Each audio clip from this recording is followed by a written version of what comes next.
मसीह यीशु के नाम में आप सबकी सलामती हो। आज हम कलाम मुकद्दस में से पढ़ेंगे खरूज 34 बाब।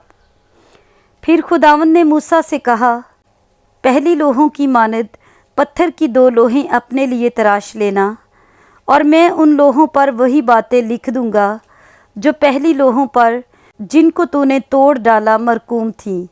और सुबह तक तैयार हो जाना, और सवेरे ही कोहे सीना पर आकर वहाँ पहाड़ की चोटी पर मेरे सामने हाजिर होना। पर तेरे साथ कोई और आदमी ना आए, और ना पहाड़ पर कहीं कोई दूसरा शख्स दिखाई दे। भेड़ बकरियां और गाय बैल भी पहाड़ के सामने चरने ना पाएं। और मूसा ने पहली लोहों की मानद पत्थर की 2 लोहें तराशी, और सुबह सवेरे उठकर पत्थर की दोनों लोहें हाथ में लिए हुए खुदावंद के हुक्म के मुताबिक कोहे सीना पर चढ़ गया। तब खुदावंद अबर में होकर उतरा, और उसके साथ वहाँ खड़े होकर खुदावंद के नाम का ऐलान किया।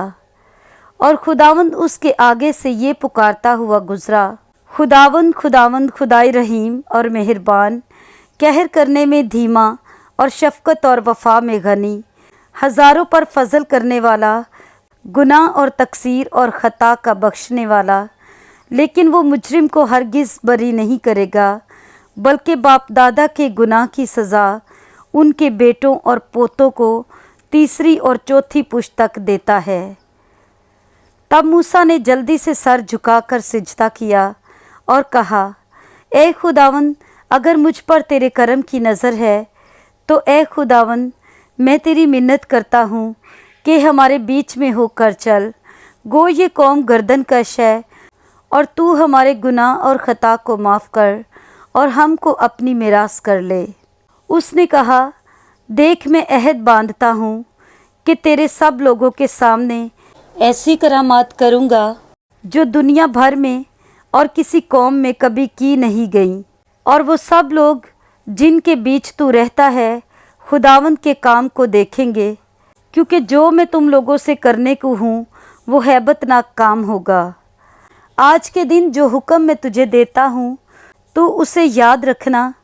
देख मैं अमूरियों और किनानियों और हित्तियों और फिरजियों और हवियों और यबूसियों को तेरे आगे से निकालता हूँ।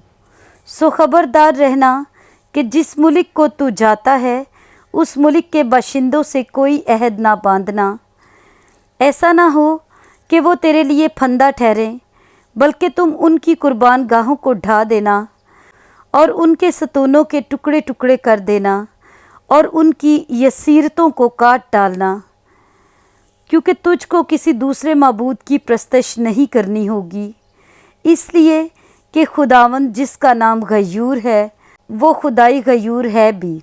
सो ऐसा ना हो कि तू उस मुल्क के बाशिंदों से कोई अहद बांध ले, और जब वो अपने माबूदों की पैरवी में ज़िनाकार ठहरें और अपने माबूदों के लिए कुर्बानी करें, और कोई तुझको दावत दे और तू उसकी कुर्बानी में से कुछ खा ले, और तू उनकी बेटियां अपने बेटों से ब्याहे और उनकी बेटियां अपने माबूदों की पैरवी में ज़िनाकार ठहरें, और तेरे बेटों को भी अपने माबूदों की पैरवी में ज़िनाकार बना दें।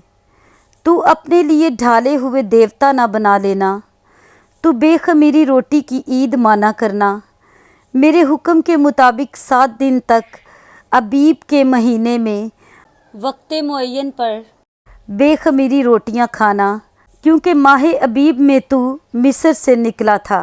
सब पेलोठे मेरे हैं, और तेरे चौपायों में जो नर पेलोठे हों, क्या बछड़े क्या बर्रे, सब मेरे होंगे। लेकिन गधे के पहले बच्चे का फिदिया बर्रा देकर होगा, और अगर तू फिदिया देना ना चाहे तो उसकी गर्दन तोड़ डालना, पर अपने सब पेलोठे बेटों का फिदिया ज़रूर देना। और कोई मेरे सामने खाली हाथ दिखाई न दे। 6 दिन काम काज करना, लेकिन 7वें दिन आराम करना। हल जोतने और फसल काटने के मौसम में भी आराम करना। और तू गेहूं के पहले फल के काटने के वक्त हफ्तों की ईद और साल के आखिर में फसल जमा करने की ईद माना करना।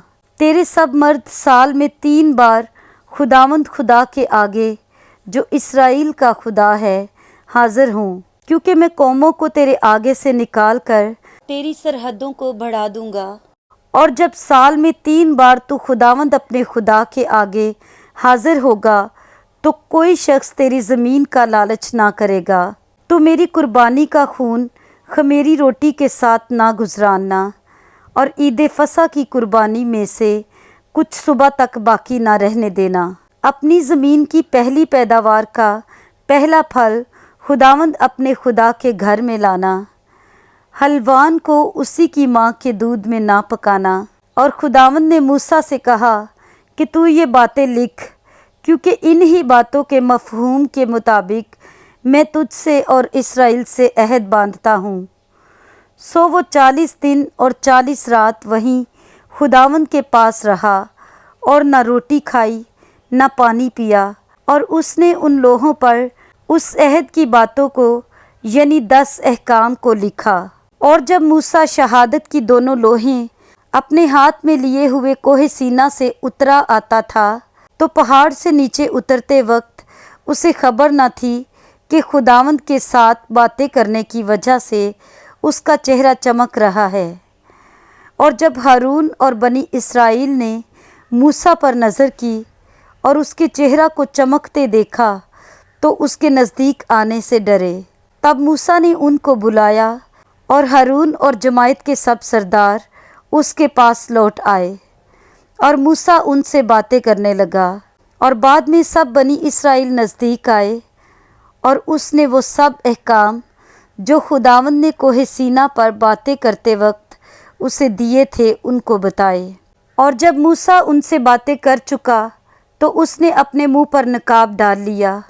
और जब मूसा खुदावंद से बातें करने के लिए उसके सामने जाता तो बाहर निकलने के वक्त तक नकाब को उतारे रहता था।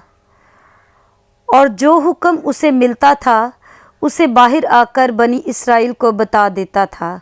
और बनी इस्राएल मूसा के चेहरा को देखते थे कि उसके चेहरा की जिल्द चमक रही है। और जब तक मूसा खुदावंद से बातें करने ना जाता तब तक अपने मुंह पर नकाब डाले रहता था। आमीन। पाक कलाम के पढ़े और सुने जाने पर खुदावंद की बरकत हो। आमीन।